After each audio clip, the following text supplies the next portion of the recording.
పువ్వులు నీ పెదవుల నవ్వులుగా గునుగు పువ్వులు నీ గుండె సవ్వడిగా కంది పువ్వులనే కంటి పాపలుగా సీతా జడ పూలే నీలో సిగ్గులుగా పూలు చేరి నీ చీరలాగా మారి ఆడబిడ్డలాగా నిన్ను తీర్చిదిద్దుతుంటే దారుల్లా ఊరేగారావే.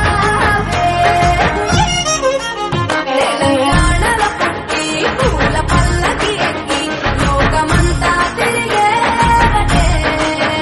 పాలచంద్రం పూలే పూల సంద్రాలయ్యి నిన్ను అభిషేకించేనే. మెట్టినిల్లు వీడి చెల్లి పుట్టినిల్లు చేరే వేళ అట్టరాని ఆనందాలే పల్లెటూరుకొచ్చేనంట.